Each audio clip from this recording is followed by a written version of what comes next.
Greetings and welcome to the Comics Coffee Metal Podcast. I'm your host, Don Cardenas, and today I'm joined by the amazingly talented creator, Kelly Sue DeConnick. Kelly, thank you so much for coming on. Oh, thank you so much for having me. You've been doing just amazing work for just quite a while in comics. You've revitalized Captain Marvel. You've done an amazing run on Wonder Woman on top of just your amazing creator-owned work from Pretty Deadly and Bitch Planet, and you're got a brand new creator-owned series coming out from Dark Horse with David Lopez, which looks amazing, called FML, and it's been really cool seeing stuff peek out from that because it seems 1000% up my alley. Oh, yay! All for. I'm no stranger to anyone who's watched the podcast. I love metal in my comics, even if it's just an ancillary pass through of something. I love it. And this seems to be it's going to be a pretty nice factor in it. On top of just being online for a while, following you for a while, knowing that you're a bit of a metalhead yourself, and we have a couple mutual friends who have told me many times, you gotta get Kelly Sue on. You gotta get Kelly Sue on. I'll try. She's very busy. I'll try.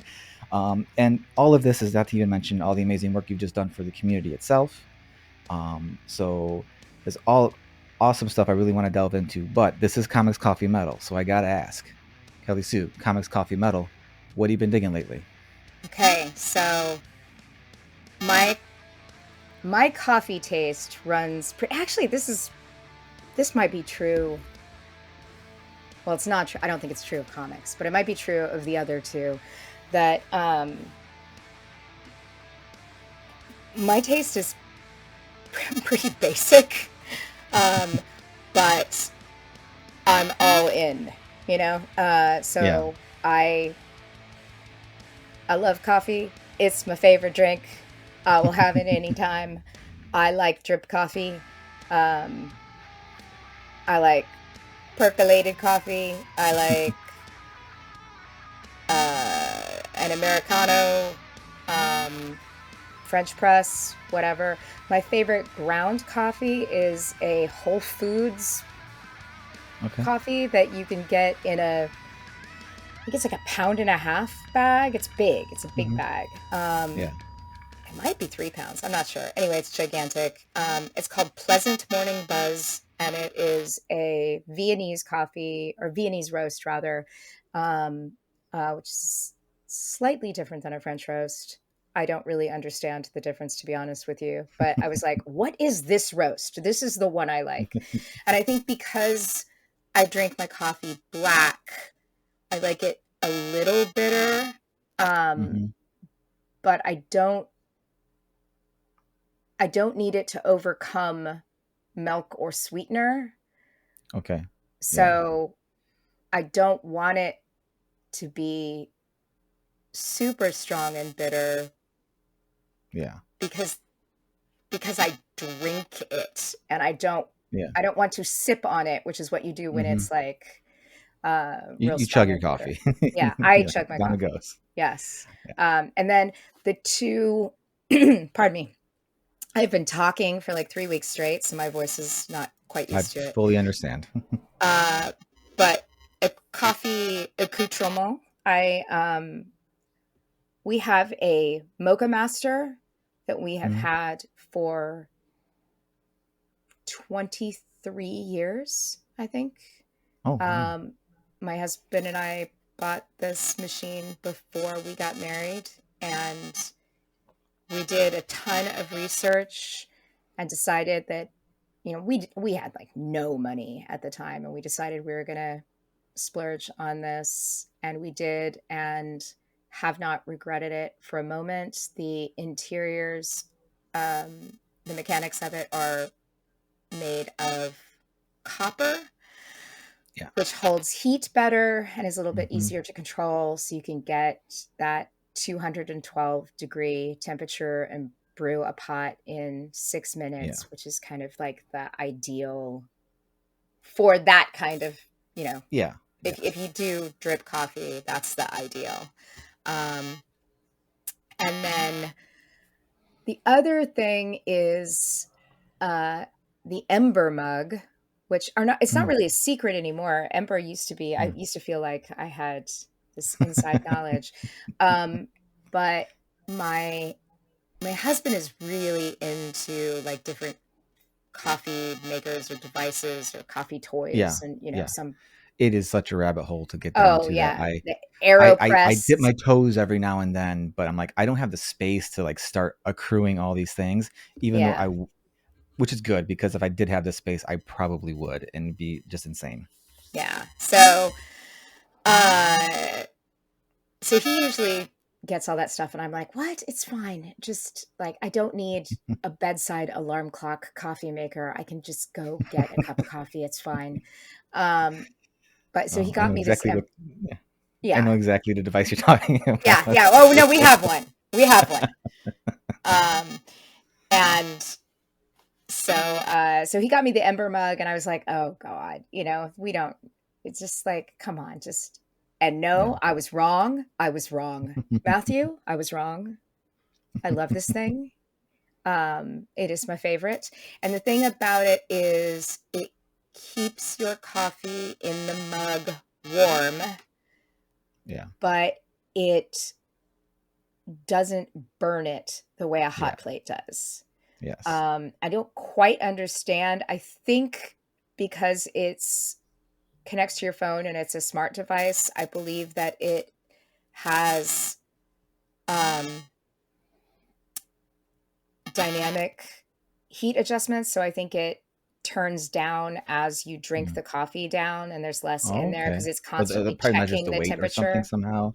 Yeah. Yeah, Okay. I think it's always checking the temperature, and it will only it's like works like a thermostat instead of a Yeah. constant Yeah. thing of heat. So anyway, that's pretty cool. I love that thing. Um, Comics. Uh, I should mention the Power Fantasy from Kieran Gillen. But I also feel like everybody in the world already knows about the Power Fantasy because Kieran is so good at getting Yeah. all of that out. But uh, Kieran and God, who's his partner on that? I want to say Casper Weinberger. That's not right. Yeah. Casper Weinberger is a Oh, figure mine. from politics in the 80s.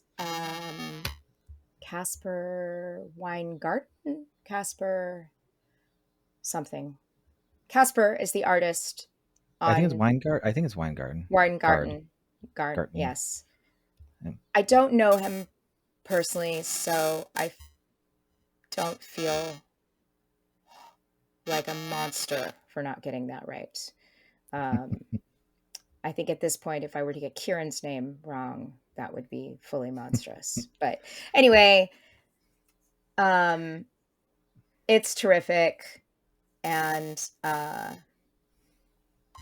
yeah, you should pick that up. Oop, let me put on Do Not Disturb here because my phone just binged. Yeah, I understand the hesitation about the last name because I used to think I was really good at pronouncing people's last names. I'm from Chicago, so like I've heard all the last names. Yeah. But I've been thrown for a loop for a few times. So now whenever there's a one I'm just not 100% sure of, I gotta like make sure I say it, and then without fail, whenever I actually say it during recording, my brain's like, that's not it, even though they just said it was it. Yeah. So I'm like, Yeah. Um, so yeah, I understand. if you make an effort, people are usually like, yeah, Yeah. it's I mean, this. Good try, my own mother doesn't pronounce our last name correctly, There so you go. I can't fault it. I don't fault anybody who doesn't get the exact pronunciation of what my last name's supposed to be. So Yeah. Um, I just got to read an advance of Jamie McKelvey's One for Sorrow, which is coming out from yeah, Distillery. And that's real good. It's Jamie doing a period book, which is kind of crazy. And he's writing for himself, which I love. Um, and um, Chip Zdarsky, one of my favorite writers, and he does a bazillion books. I don't to the point where I'm kind of pissed off about it, to be honest with you. Like, I just don't yeah. think that that's right or It seems to be the fair. prevailing thought. Yeah. amongst everyone. So, yeah. So Um, I'm excited for Jamie's book just because I've seen the snippets that have popped up here and there, and it just looks amazing, and his work's just been yeah, no, it's, stellar, and it's ever since the get go, yeah. I mean, and it's not the first time he's writing for himself, so it's not like, whoa, this is really solid for, yeah, yeah, but it's great. It's great. I really enjoyed it. Nice setup. mhm, Looks good. So,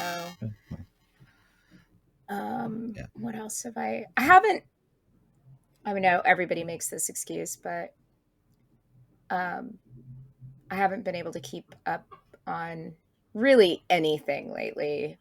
Yeah. Um, because of everything going on Well, in my yeah. life. It's mentioned many times on the show from myself too. Like it's less just like an excuse. It's just like it's just the reality of it. Yeah. Like you're so into making them, and you're still excited to read books. You're still excited, but sometimes you're like, I can't do this right now. I got Yeah. to do something else, or I need brain to be off, Right. and Yeah. so no, I totally understand. Or I mean, I have to do a lot of reading for research. And Yeah, so yeah, there's just like I have reading time, it's research reading. So yeah. uh yeah. It's I haven't written too much stuff where I've had to do like a ton of research for, but the small amount I have, I'm like, I don't know how writers do this all the time. Yeah. No, It's just so much. it's a lot. But it's also, it always leads to a better thing and all that. And it's easy to get lost in reading and not picking up things and reading things and making time. But, when you're actively making stuff and you're friends with people who are making stuff, it kind of gets just like shoved in your face a bit in a great way. It's like, Yeah. here's my new book. And you're like, well, I don't want to disappoint X. I want to read his book. So that's Right. where a Or lot of my so stuff comes from. yeah, like you give somebody an advance of your book to read and you don't really like there's no pressure. I get it, Yeah. Yeah. but then they come back not only having read it, but like giving you very specific feedback of things that they liked about it. And then you're like, well, I can't be shitty. I need to make sure that I've read their stuff. Like, wow, Yeah. Yeah. Matt Bors just did that to me uh, with FML. I gave him an advance of it to read, and he wrote back and was uh, very kind and very specific, and it was just like, all right, well, let me make sure I can return the favor with Yeah. Matt stuff. He's got that Toxic Avenger book, and then crap, I can't remember the name of the other one, but it's a really it's a very fun political. I linked to it in some stuff about it in my newsletter. You can find it. Please, I have middle-aged brain. I can only hold so many things at one That's time. fine. So Matt Bors, Bors. Yeah. Um, I have not read um, Chris Schweitzer and Kyle Stark's. I don't even know how recent this was, Was it but the sidekicks book of it's like 7 sidekicks or something like that? Or oh man, I don't even know. I just like there, I met yeah. Chris at Dragon Con. I'd never met him before. And I was like, oh my God, I love him. I knew I loved his work, but Yeah. like as a person, it always matters to me who you are as a person. Mhm. And I can do the separate the art and the artist thing, but it's harder to do with people you know. Yeah. Yeah. Um, and my kids are remarkably good at it, but that's another thing. Um, but so I already knew that I liked Chris's work, but meeting him and seeing just exactly how lovely a human being he is, and I already love Kyle Starks, and Matt adores Kyle, and so it's like, Mhm. and I was telling Matt that I had met Chris, and he was like, oh yeah, he and Kyle did a book together. And I was Hmm. like, no. So I need that. And Matt's like, I'll pull it for you. It's like my librarian from our collection. Yeah. So those are on my either have read and loved or to read piles right now, in comics. And then metal. So I can't listen to music while I write, and I'm Okay. super behind on everything. Hmm. So I haven't been listening to a whole lot lately. I'm pretty, like, I'm not your deep cut gal. I like Hmm.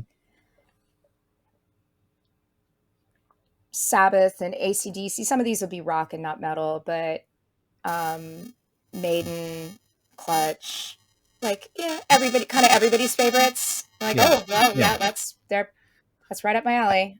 I Um, that's a majority of my stuff is just like, oh, your favorite band of all time is Metallica. Good one. Like yeah, it's like, well, yeah.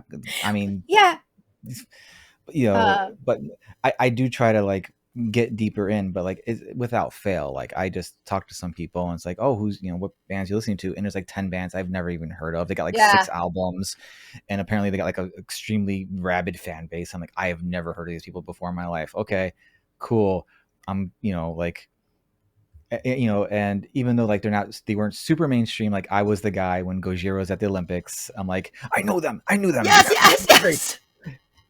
To a band that's been around for 20 years and has been Still, has toured with Metallica and yeah, is like very popular and all that, but they were like just unknown enough to where it's like I knew them before this. yes. I was So very yes. Um, so I will say that I love Necrogoblicon, oh yeah. and Necrogoblicon and Dragon Force were Hmm. probably like informed the feeling of what I wanted for FML. Oh, okay, that's great. And and then we have a local band called Holy Grove that reached out, and they're like, "Hey, we heard you guys, or you said something about FML having like a metal band in it, and like we're a metal Yeah. band." And I was like, "Oh my god, you want to be in our book?" And so it's like, um, give me your logo and we'll put it on one of the kids' t-shirts, which is Yeah. pretty fun. We did that with Teen Witch too, which is another local band. And then I was talking to a friend of mine here about the book, and I told her that the kids band in the book is called STFU, and she was like, "Oh my god, my that's my friend's band out of I think Oakland." And it was their old band, and I was like, Yeah. I know that because I googled to see if there was Oh, already a band, and it looked like they were not active. And so okay. and she was like, no, they'll love it, and I was like, oh, thank God. um, Yeah. but anyway, so we might play with that a little bit. um, Nice. Nice. and then I have you had Robert Wilson on yet? No, I've known Robert for years. I love Robert. He's amazing, and I need to get him on. I just haven't gotten. He's got a new book coming, so he may be looking to do the promo circuit. Okay. But man, that is a smart dude. I like the way he thinks. Had dinner with Yeah, him at Dragon he's Con. Him and his wife Tiffany, who I also love. She's also really. I like the way she thinks a lot. Um, and so anyway, but I didn't know he was a metal guy. And he's like one of the most like because yeah, he's very well put together. He's very just just seems like you just want to give him a hug when you see him yes, at the first yeah, time ever, and he's just so nice and forward, and it's like, oh yeah, super and chill. he lists like these like heavy bands. It's Yes. like, oh my god, like yeah. So he recommended Brand of Sacrifice, Okay. which I haven't listened to yet, but Mhm. that was Robert's pick. Um, and then I also like to read Metal Histories is really fun for me. I I get it. Yeah, yeah. Um, and I'm I've trying to done my remember fair share of that. Yeah, the the big one that I read that I should have looked this up before we got on this call. It's I want to say it's called Loud. I think it's called Loud, an oral history of heavy metal. that sounds Um, very familiar. Yeah. and then there's another one that is so good, but very specifically, you need to listen to the audiobook because the author reads it and they are hilarious. And they're and I think it started, I'm scrolling through my audiobooks right now. I think it started as okay, it's just called A History of Heavy Metal. It's by Andrew O'Neill. And I believe it was like a French festival performance piece first, like stand up or something, and then turned into a book. And the book is just as charming as it could be. It's fun to read, but I was on a road trip, I think, and I so decided I would listen to it, and it was like, oh, this is the way that you want to take this book in. Noted, noted. I did just So looked it up and made sure I bookmarked it to go check that out. all right, so those Um, are my picks there. And actually, let me see if I can find the other one. Is it Loud or Louder? Loud oral history. Hold on, I'm googling. Everyone, wait for me to Google. Oral well, history of quite a while ago, I really got into reading oral histories of like bands and stuff like that. I think it was when I first got a Kindle. Like I was just like yeah, snapping up everything and all that.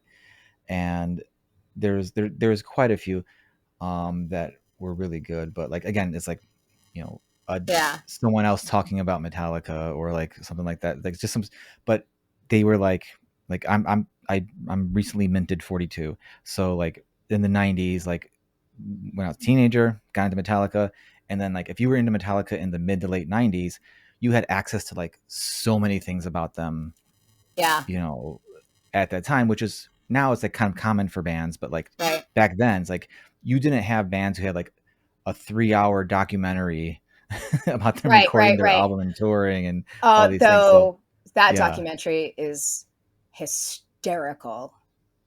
yeah. Um, the Some Kind of Monster. Um, Oh, that was later on, even oh, too. okay, Like all I'm talking right, about this was one called A Year and a Half of Life of Metallica. okay, It was very much when they were like recording the Black Album and touring on it and all that. And then they also had the live ship binge and purge like box set was like different like two different concerts and then the CD. It was a whole thing.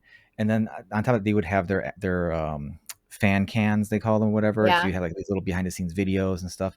And then when Some Kind of Monster came out, it was just like, again, love the band. Whatever. There are so many moments in that movie where it's like, oh my god, like, Oh, but I love. I both find it. Sorry, I both find it to be hilarious, and hmm also love them extra more for it. I think yeah, it is. I think it would be really easy to absolutely protect their image and curate hmm everything about how they're perceived, and they don't. And they're like, nope, some of this is cringe. We're middle-aged dudes navigating a life, and yeah. That's something I've always appreciated about them with that because you watching that like and it's on the tail end of the whole Napster thing, which right. I'm sorry, Lars was right, guys. Lars was right. Anyway, Yeah, there's a um, t-shirt. Yeah. yeah, but and just the things that were in there, like Lars, like as I guess maybe like other people's words like douchey or whatever he may come across. He's just a dude who like loves playing and likes playing music and wants his dad to like his music, and he's just like Yeah. he seems like it's such a different person. And like I came away from there like really feeling for Kurt. Like, Yeah. oh man, Kirk. And you know, Jason Newsted was like my guy in the band Okay. because I started playing bass first. He's the reason I started playing bass. So like when he left and this came out, like it was just all really weird to me. And then I like yesterday, not yesterday, the day before yesterday, I literally watched the bass auditions again just because Oh, wow. it's one of those things like that. It's one of those like clips of that movie that just brings me this like quick joy. It's like a quick joy hit, you know, just Yeah. because obviously it was cut in a certain way because they already knew Robert was going to be the new bass player at the time Right. they're cutting it and all that. But it's such like it feels like just such like a hopeful moment, you know, when everyone's just like down. And you know, even recent years, you know, I really appreciate James coming forward and talking about mental health and talking about these Yeah. things. He was literally, you know, he's in the middle of a concert, tens of thousands of people is talking about how he was having anxiety about coming on the stage, and his friends came up and hugged him, and he felt like he could do it, and they were all there. It's like Yeah. this is like the leader of Metallica, and I think a lot of the hardcore people who backlash against it, they think just because I think it's because the perception of Metallica, like they got to be the hardened, you Yeah. know. It's like these guys are just they're just Yeah. guys who And love also, playing like, music, you know. I And don't want any artist to be frozen in time, you hmm know? So I love you too. yeah, And um, I remember when Zooropa came out, and there was a lot of like, they sold out, and, you know, and it's like, mm, no, they changed yeah, because they are now rock stars. And if they were still writing the same music that they were writing for the first few albums, it would be a lie. That's not yeah, their life anymore. And so they're experimenting, they're growing, hmm they're writing about the things that are their lives now. And hmm you know, and I think it's interesting to see the metal guys grow up and let go some of the super fucking toxic dude shit that can yeah. be a It part of is, metal that has kept so many women out of it, you know? And yeah, in the same way that it's nice to see, I mean, the Beastie Boys were allowed to mature, you know? yeah, Um, uh, yeah, and I mean, I don't think it makes you less hard. I think having the courage to just be fucking who you are, hmm that's stone cold. Cause that's who really doesn't yeah, give a shit. Like, and um, yeah, so I I, love I that. yeah, Um, and I'm mildly obsessed with Metallica's collaboration with Lou Lou Reed. Reed. I That don't. is like, yeah, that's been something that like after Saint Anger, like everyone's like, oh, Saint Anger is terrible, and then Lulu came out, and then like that seemed to be like where everyone like started saying, well, Saint Anger's not that bad, you know, Yeah, we got some good tunes, but Lulu, oh my god. And I'm like, yeah, I listened to it, not my jam, but like there's been so many things I've listened to in my life that I'm like, I don't like this, and then 5 years later I come back to it, I'm like, this is exactly my jam. So like I yeah. just like if I don't like something right away, I'm like, okay, I just don't like it. Maybe I just don't like it right now. That's fine. I'll Maybe move it's on. not for You know? me. You know, Yeah, like it's okay. I don't know that I love it.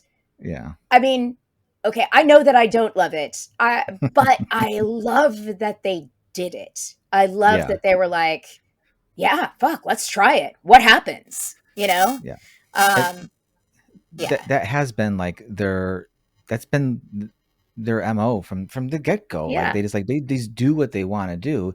It's just when they started doing things people didn't think they should be doing, because even back in the 80s, you know, they would deviate from things. You know, they didn't do the video until they did one, right. and after that they're like, oh, okay, we can do videos now. And then even semi more currently, they did that whole Through the Never concert film thing that Yeah. they openly said they lost a bunch of money on, but they did it because they wanted to do it.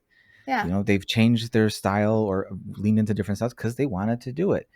And I appreciate it as because for me, like that just means for me, there's a Metallica album for every mood, Yeah. you know. There you go. And there's Yeah. obviously there's bands that like don't change much, but some bands you don't. It's cool. Like I don't want AC/DC to start changing.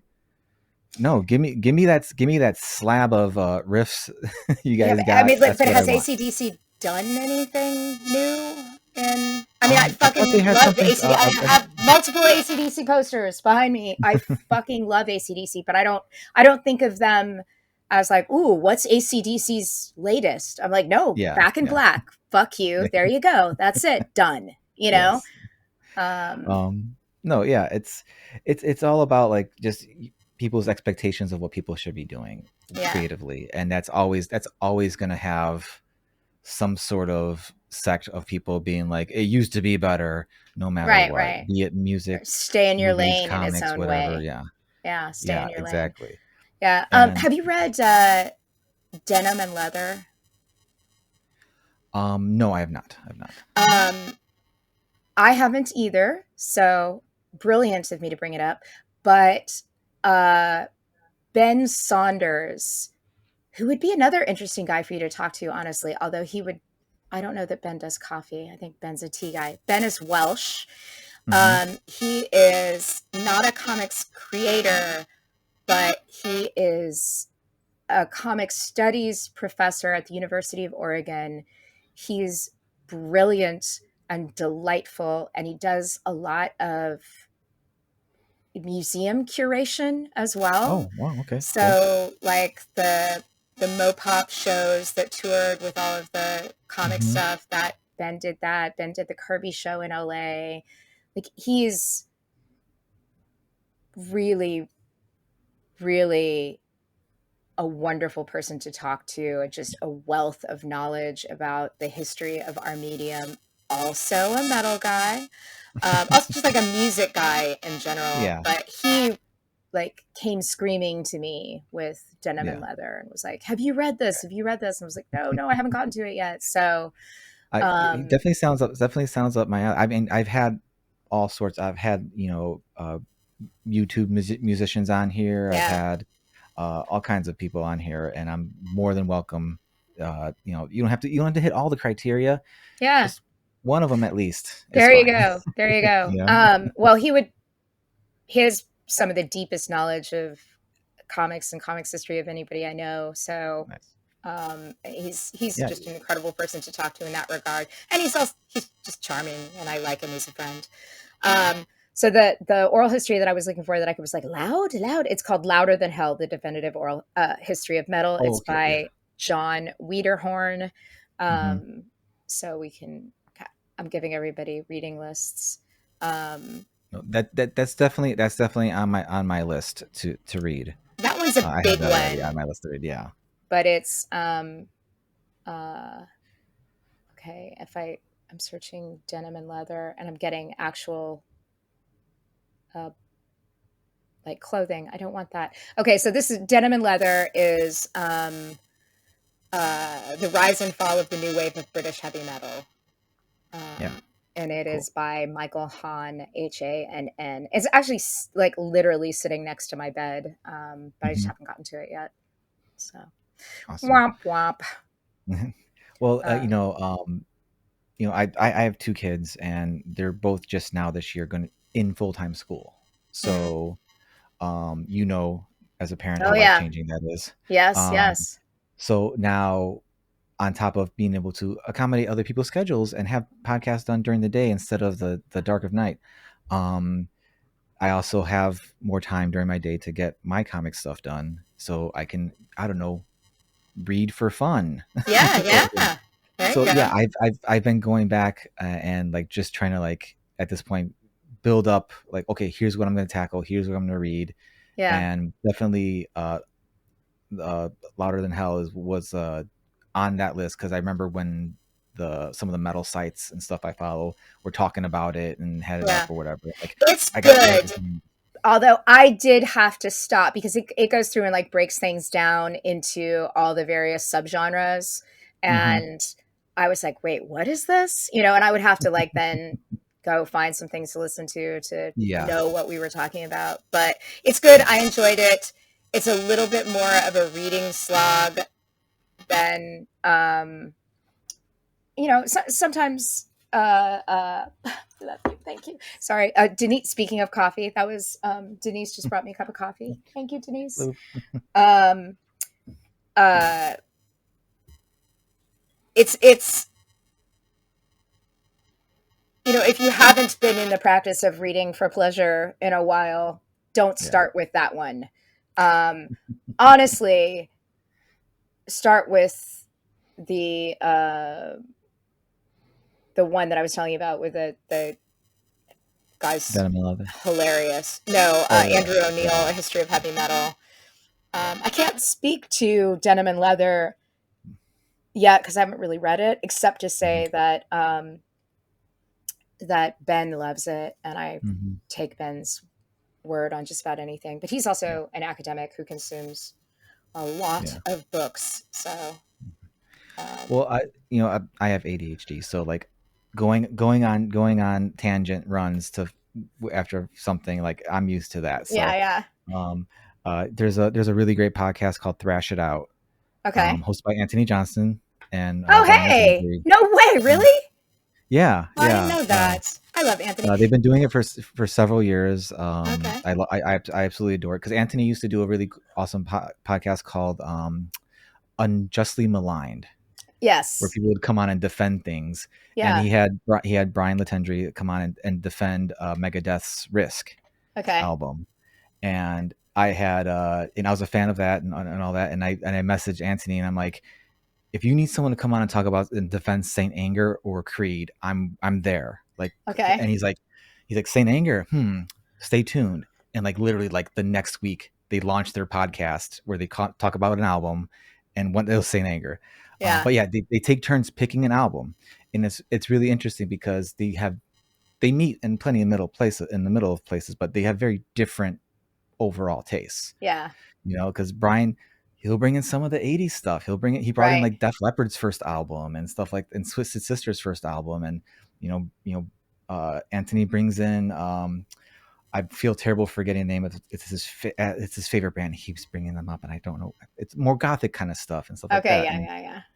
And it's just a really great podcast. That anyone who likes metal or people talking about metal, they say they argue about it, but they never really argue. But they play clips of the stuff. They play clips of the songs they're talking about, but before they're talking about it or whatever, I always get on a tangent of like, I have to stop, listen to the song, and then come back. Yes. Yeah. And all that. So, but I suggest that podcast because it's just really great to just put on and all that. I love Andrew. I've known Andrew as long as I've known my husband, and I totally did not know that he did that. So that's funny. I'll have to look for that. Thrash It Out is. But you dropped Creed. Do you mean the band Creed? Yeah. Wow. Listen. Okay. No. I listen. I have a fondness for Offspring. So I ascribe to there's no guilty pleasures. Yeah. No, I got you. You like what you like. I acknowledge the late 90s, early 2000s douchery of Scott Stapp. Okay. I acknowledge that.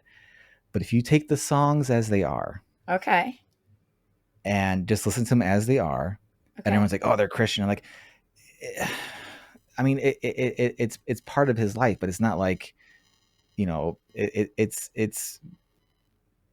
not. It's not like these songs are like trying to. They're not like, evangelical.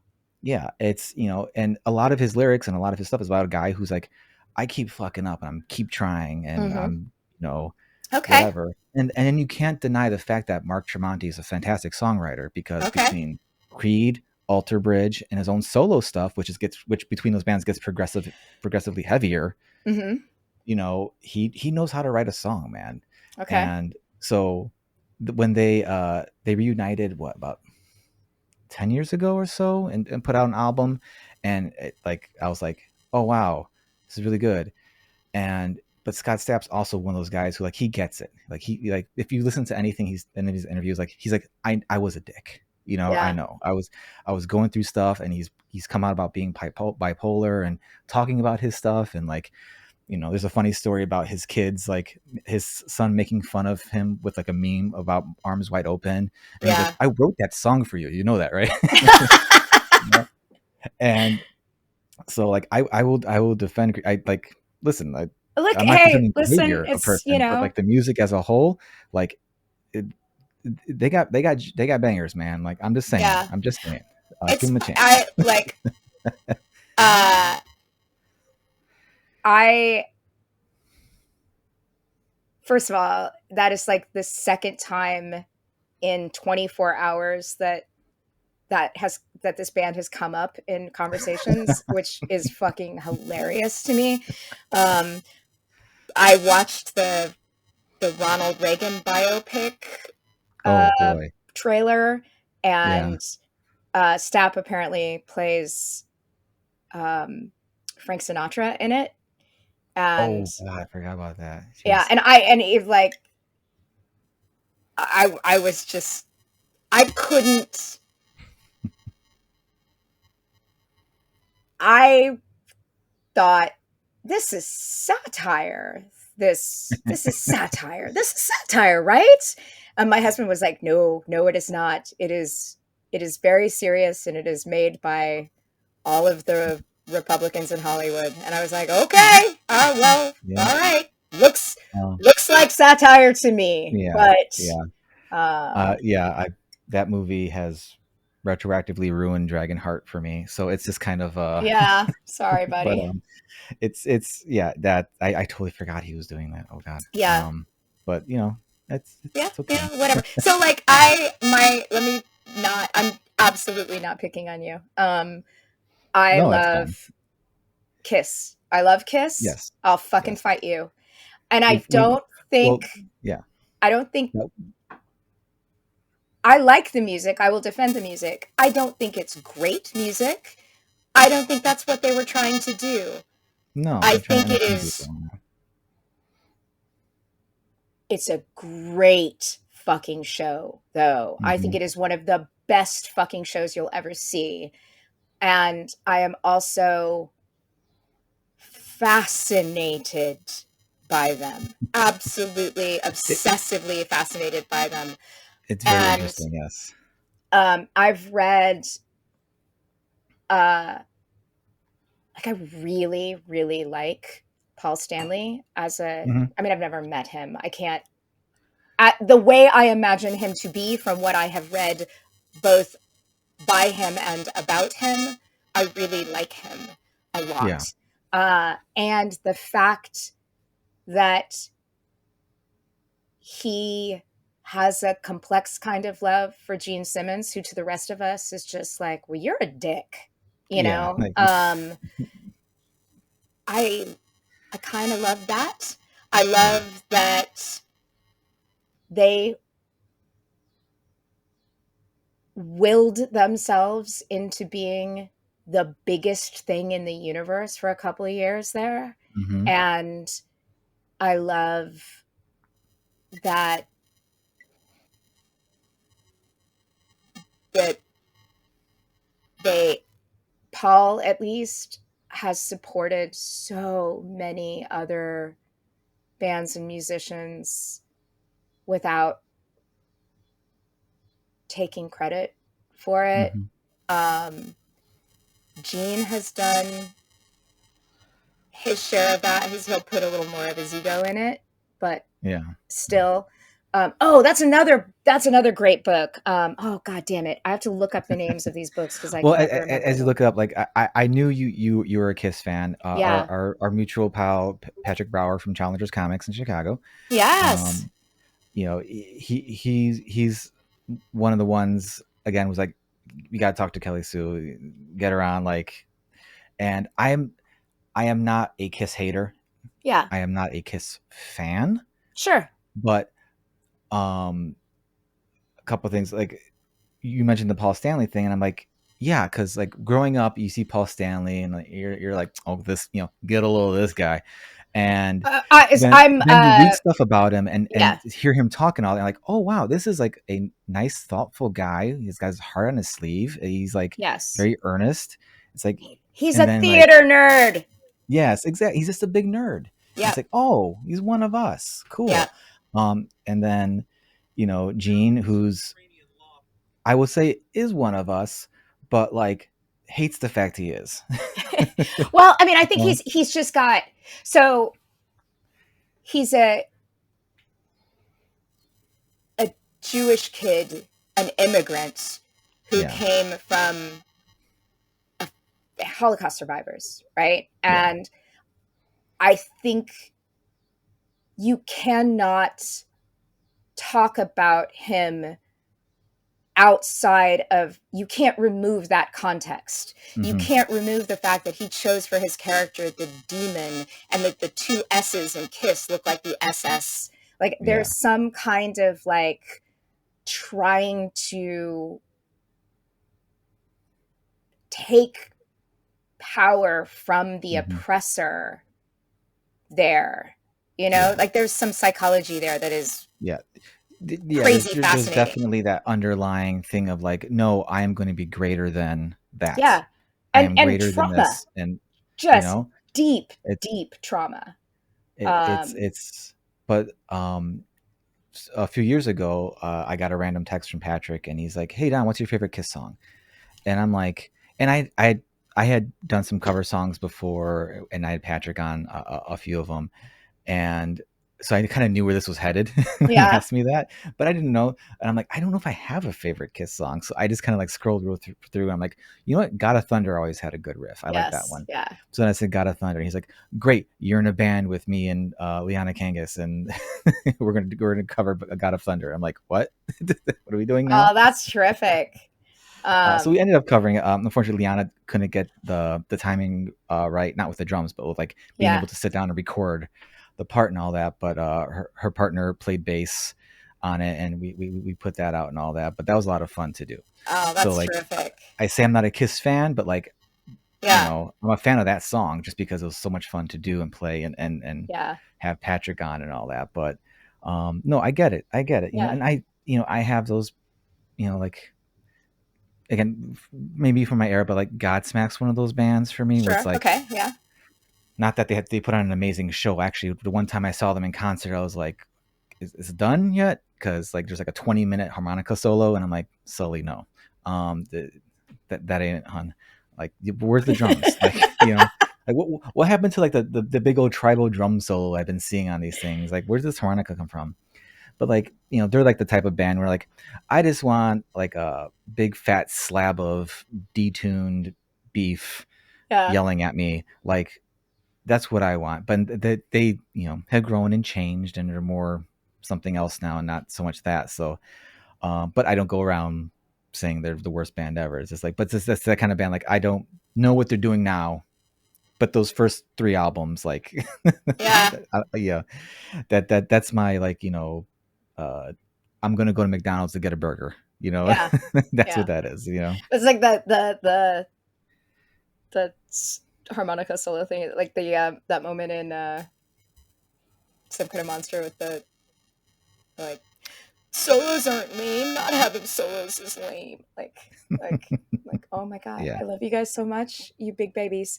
Um, yeah, uh, so this other book is called "They Just Seem a Little Weird: How Kiss, Cheap Trick, Aerosmith, and Stars Remade Rock and Roll" by Doug Broad, Brod. That book is terrific.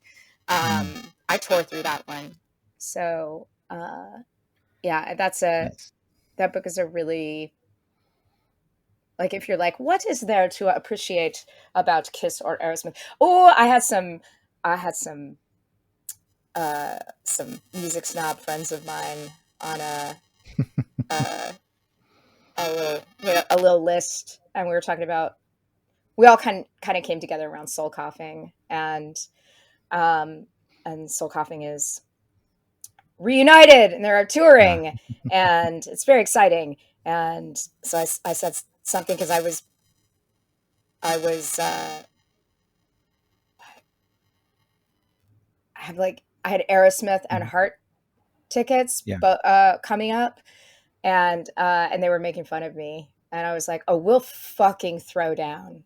I'm Oh, come sorry. on now.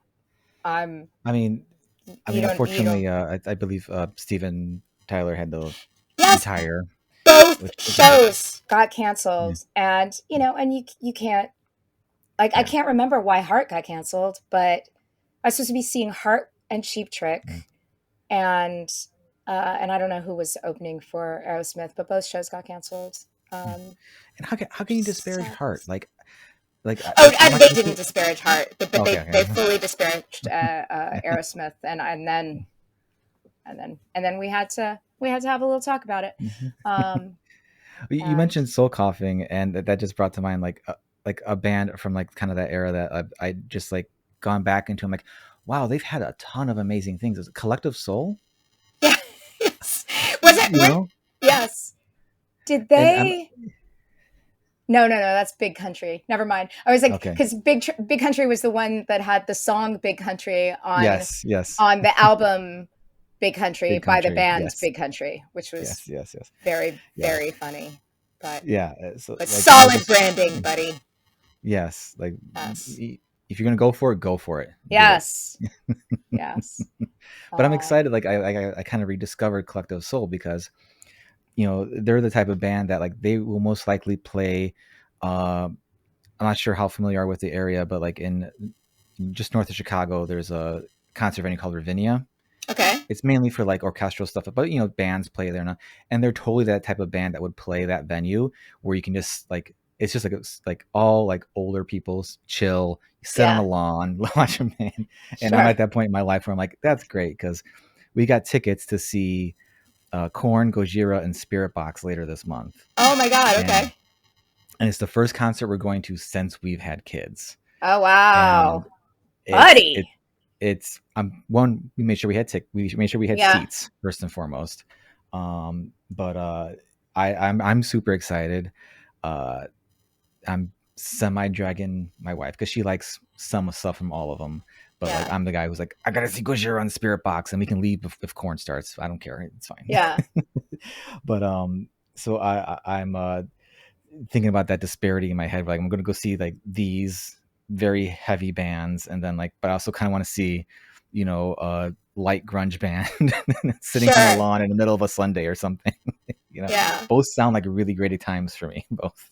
yeah, yeah. Yeah. I mean, Yeah. yeah. I'm always like, I'm 54 now. It took me a minute. I had to do the math. Wait, like, how old am I? Yes, I'm 54, and so I'm like, well, how late does it go? Yes. Yes. Yes. That's the Because other thing too. Like, oh, the show starts at 9. yeah, like, oh, Oh, mommy need to go to bed. has do are your kids like picking up any of like the your musical interests or anything like that? Because mine are still young enough to where it's like, no, thank you. But so I'm jealous of all the dads who like like, oh, they're like 2 year olds singing along to whatever metal thing, and mine are like, turn that off. Where's Baby Shark, guys? Like, Yeah. No, you know. there is what's fascinating about my kids are 14 and 16. He'll be 17 in a couple days.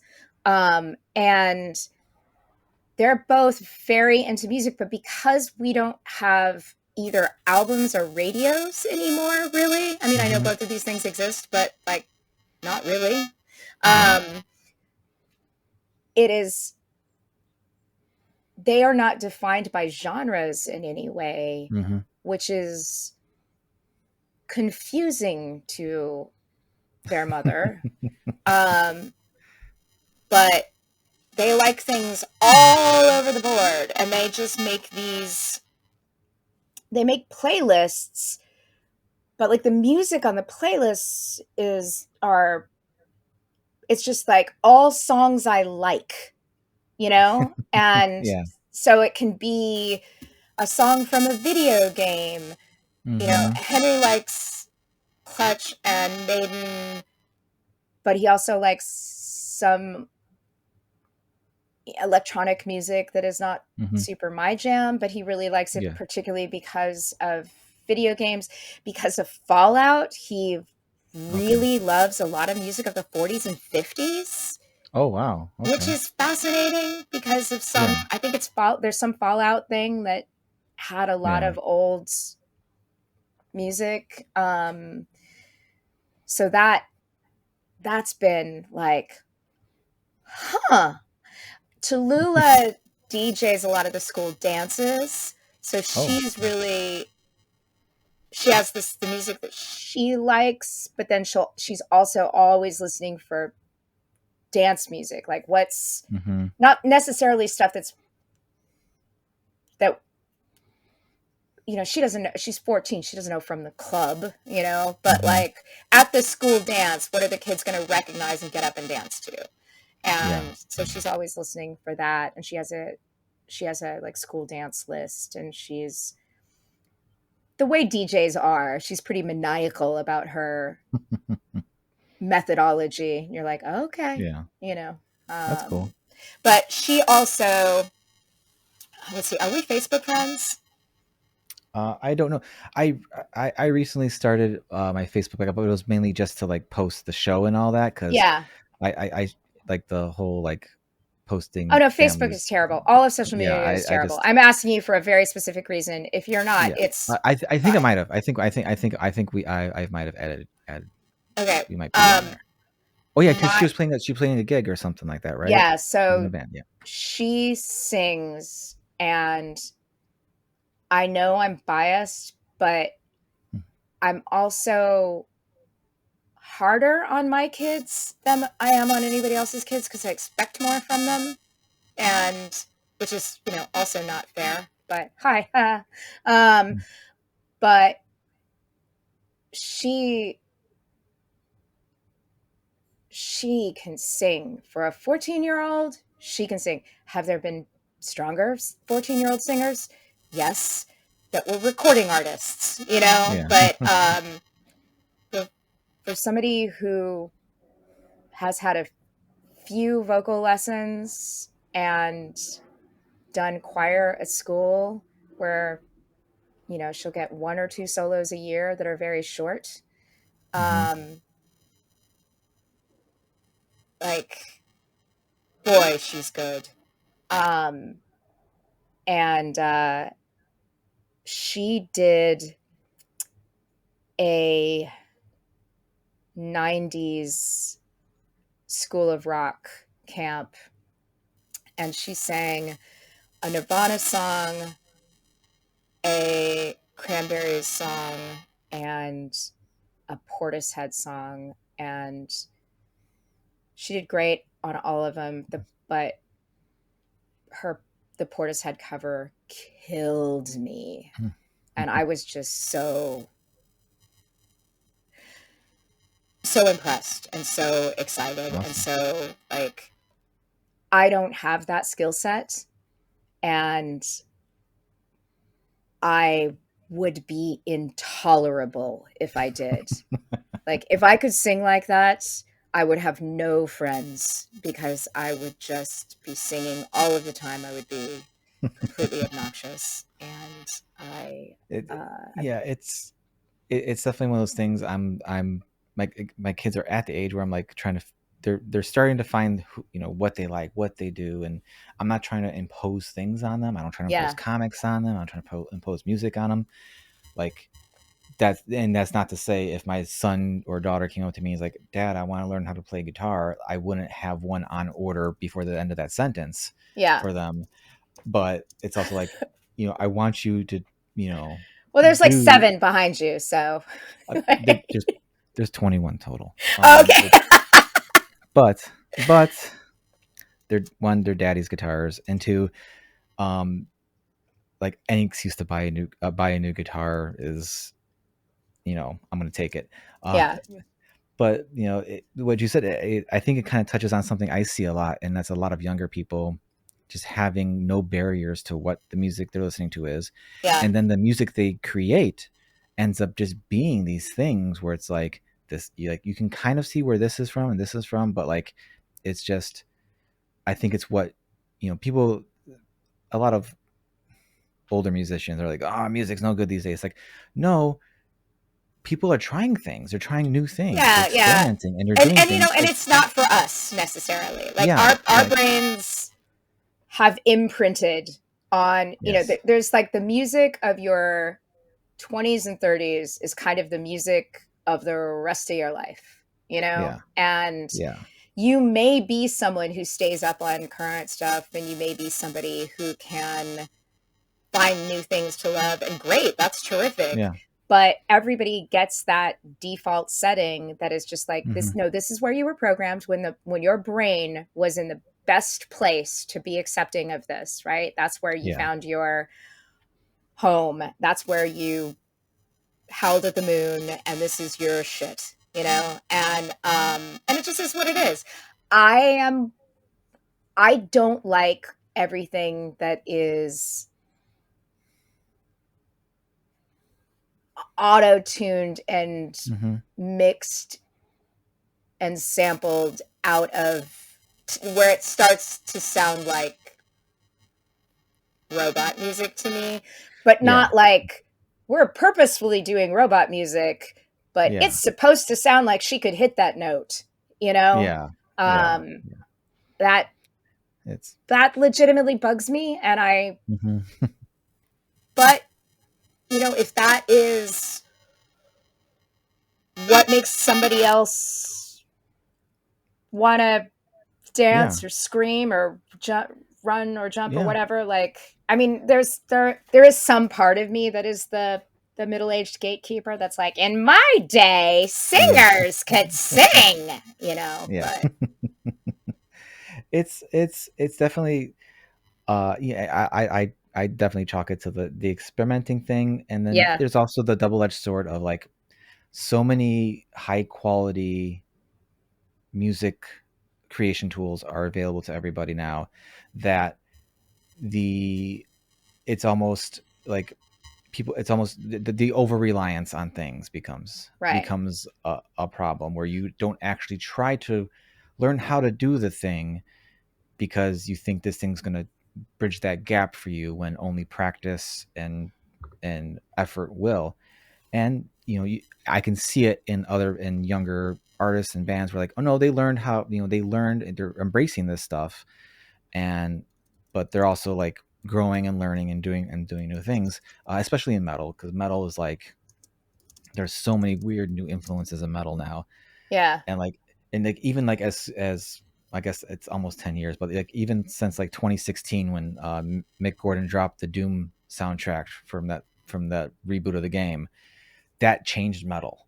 Like people who may not have known, like, no, the idea of putting like that amount of like sound production, like theatrical sound production into things, that changed metal. Like that, like yeah, intensely defined a lot of genres, and for the better, I think, because it just creates a whole new layer of things for people to play with.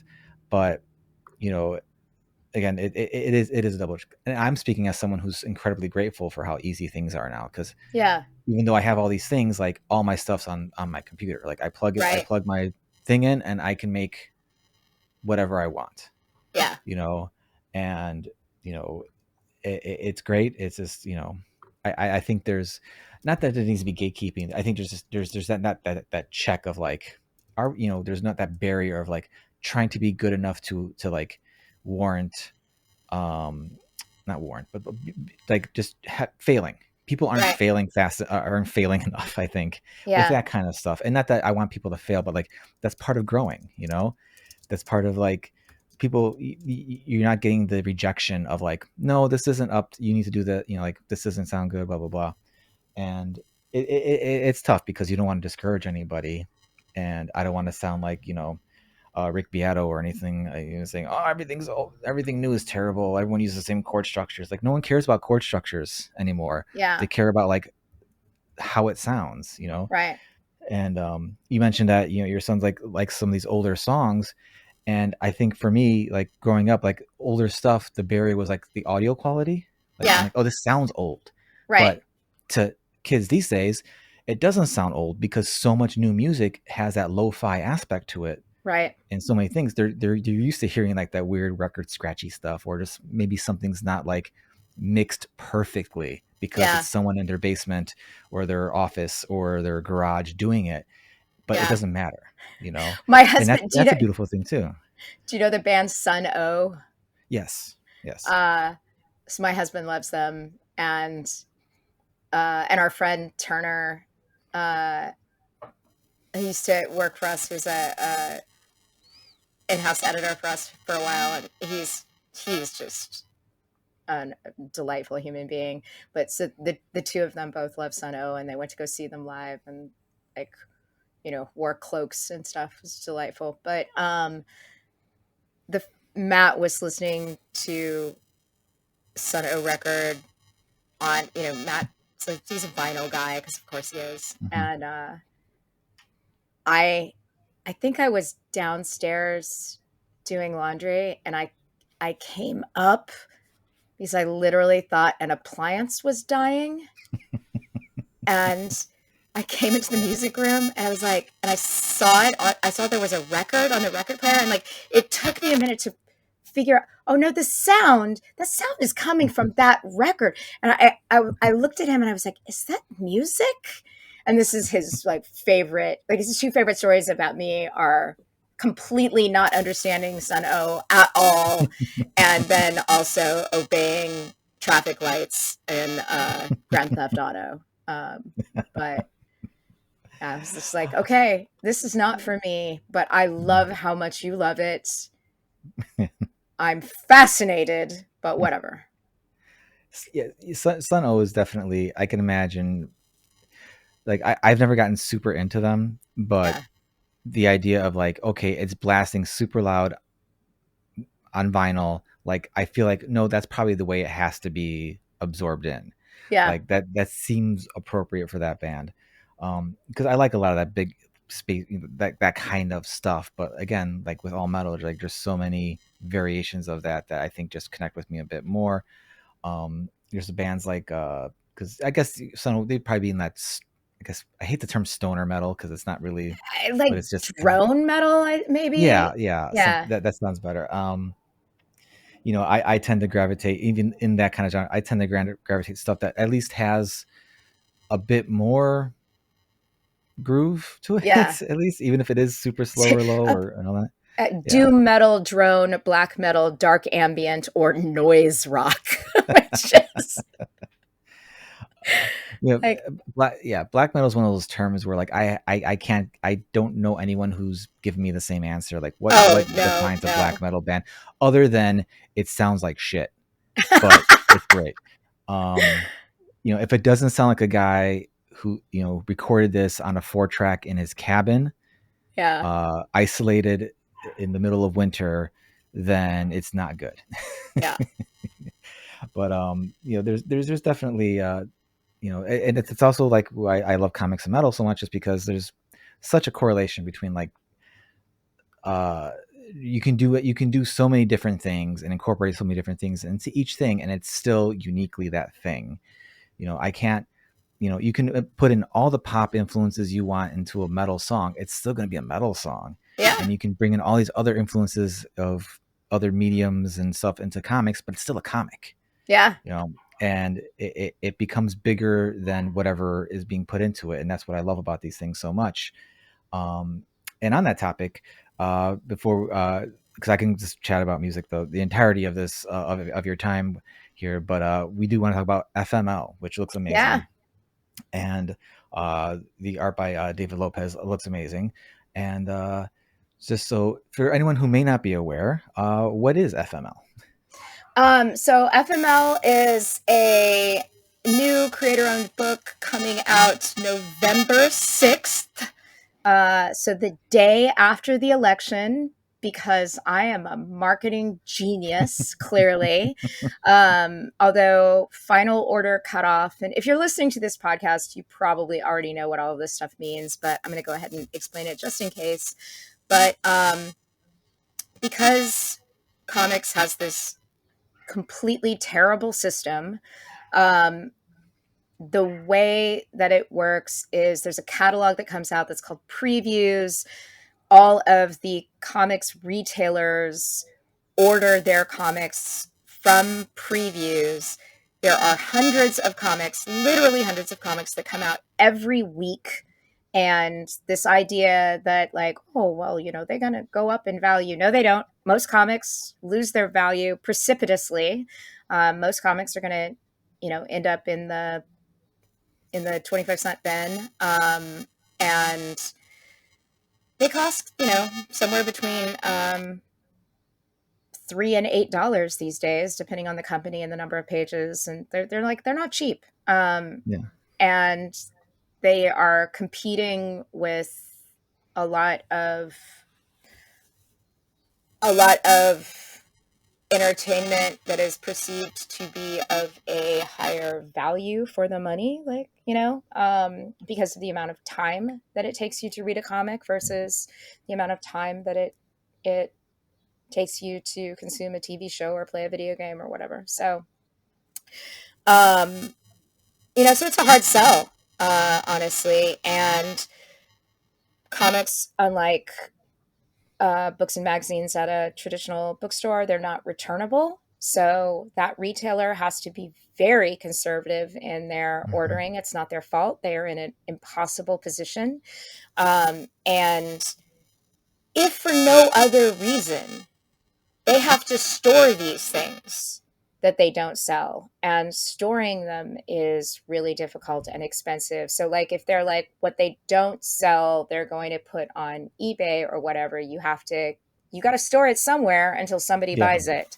And it's like I have a few things up on Poshmark that I have to keep a box in my closet for. I hate that. I'm just like, Yeah. let me just donate these. This is ridiculous. I don't like the space they take up. So if you multiply that by hundreds of comics every week, the markup on comics versus what the retailer pays, like the profit margin there is not terrific. Like if you could get rich as a comics retailer, there'd be a chain. There Yeah. are local chains. There are no national chains. There are no national chains because people don't go into comics to get rich. They can't. They go into comics because they love comics. And for that reason, please, please, please, if you can, if it doesn't, I never want to ask consumers to consume things in a way that's not their preferred choice. Like if you want to read digital comics, read digital comics. I get it. Takes up less space. I totally get it. But if you want the physical comic, please get it from your local comic book store, because those are people who really, really love our medium. And there still are those crappy stores. They still exist that are like the ones that that they made fun of on the Simpsons, the Android's Yeah. Dungeon. But boy, there are fewer and fewer of them all the time. Yeah. Most stores are really wonderful, incredibly welcoming. You mentioned in Chicago, Challengers. Those guys are just terrific, thoughtful. Um, Locally here, we have Books with Pictures. We actually have kind of an embarrassment of riches in Portland for comic stores, but I have a just real close relationship with the folks at Books with Pictures, and then Books with Pictures Eugene as well. Katie is here in Portland, and Andrea is in Eugene, and these are people who know their stuff, and they hire people who know their stuff and love comics, and they will. I was like, they are comic sommeliers, Yes. like Yes. they will help guide you to things that you will love that you may not have known about better than any algorithm. I promise Yes. you. And they're also, you can make friends there. They have community events, just all kinds of just terrific, terrific stuff. So that's my pitch. Please support your local comic book store. So your local comic book store is operating at a real disadvantage for incredibly practical reasons. Like many times, these people's employees make more money than they do. For very practical reasons, they have to be conservative with their ordering. And so they make a guess as to how many copies they think they can sell. They order that number before this date that is referred to as the FOC, or the final order cutoff date. So when the FOC numbers come in, that total, the FOCs from all the stores around the country and the world, that number is used to determine the print run. And that number means that how accurate we are makes all the difference. So if you think you might want to pick it up, please find your local comic book shop, and you can go to comicshoplocator.com if you don't have one.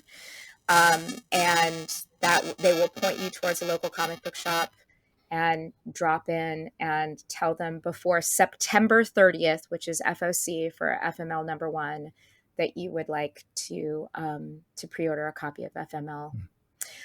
So it'll be a monthly book, 8 issues right now.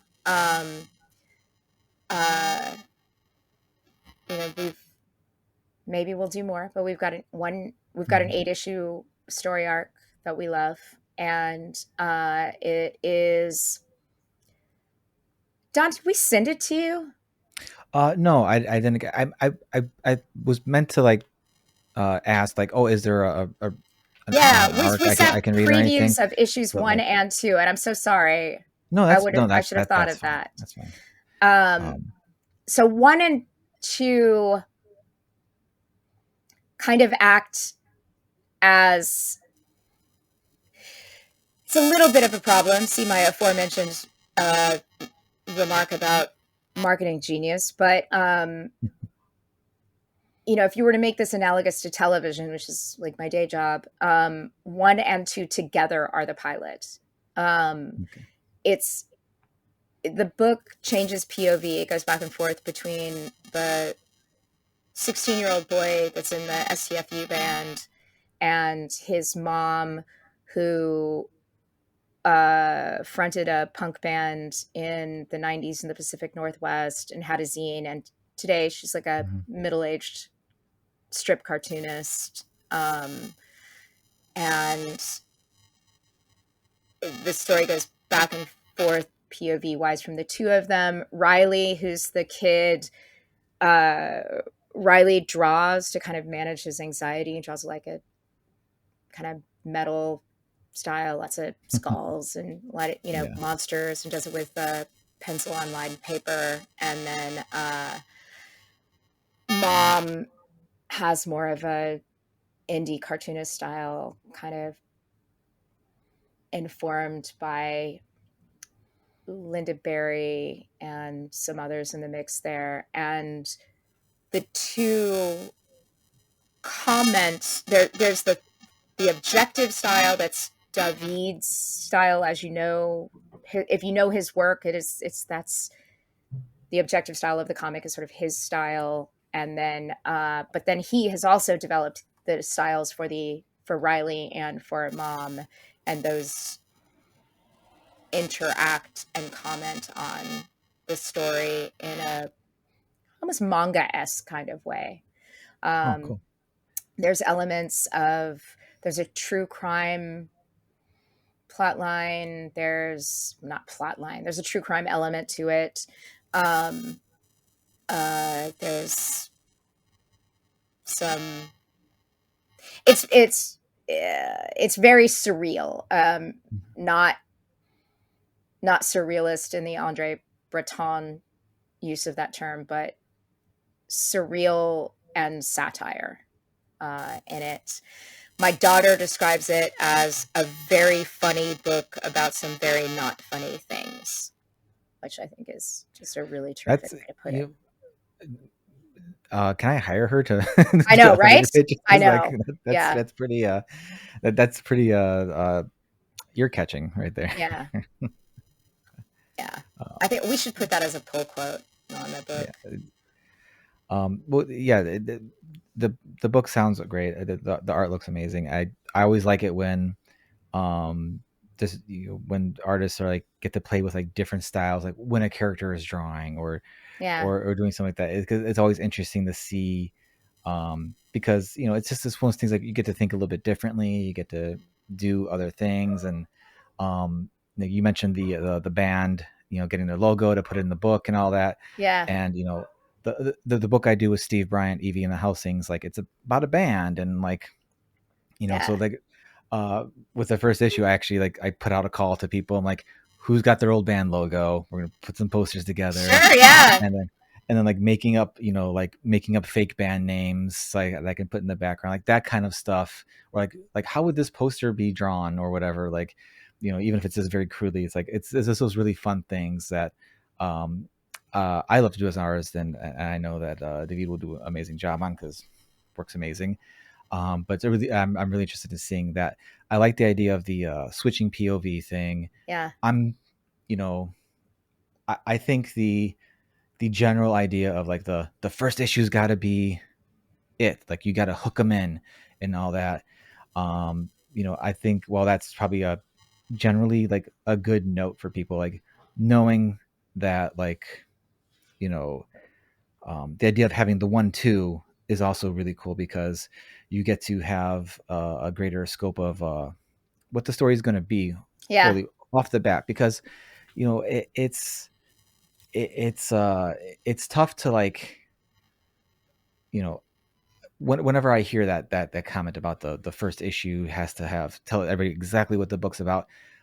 I understand that, but it's Yeah. also like it feels like you're cutting off some of the stuff at the legs.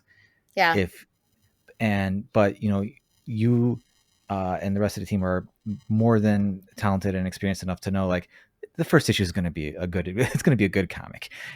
So Yeah. just it's not the whole story yet, which is Yeah. fine, because I don't want the first issue to be the whole story, because what am I going to come back to then? Yeah. you The know I, problem I have with a lot of first issues these days is, to me, is they read like trailers. Like there's mm-hmm, just mm-hmm.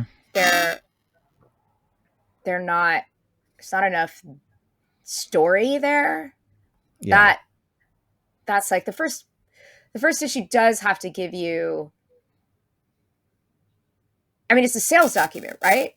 You're yeah, you're selling you're using the first issue to say, hey, you gonna follow us for the rest of the run? And so you do need to kind of like, okay, this is my contract I'm making with you. This is what the book is going to be, and I need to give you a mm-hmm. reason to come back. There's certainly things that you really need to accomplish with the first issue. I've seen some first issues that I am like, but also it needs to be a comic, y'all. It Yeah. needs to do more than just introduce everything and end on a cliffhanger. I need an Mm-hmm. actual story here, please. Yeah, Like each chapter has to have its shape. Um, someone has to and move forward in yeah. this book. And to be honest, I think we accomplished that much better in issue 2 than we do in issue 1, even though issue 1 is oversized, it's extra long. But I think there was a lot of, it's a big cast. And so there Yeah. was a lot of like, I need you to meet everybody and kind of get a feel for this world. Well, that's another thing I think about when I'm reading first issues. Like, it almost becomes like, yes, I'm maybe drawn to the comic based on the elevator pitch of it or whatever, but then, like, I want to know the characters. So if I get Yeah. to know the characters enough to where it's like, okay, I don't know where the story's going, but I know these characters and I want to know what's going on with them. Like, that's almost more important than just knowing more about what the story is. Yeah. And if with a big cast and all that, that you got to, I feel like that's the right call to, like, we got to get to know these people, because otherwise you're not going to care what happens next if you don't care about the people, Right. or have some sort of interest in it. And Yeah.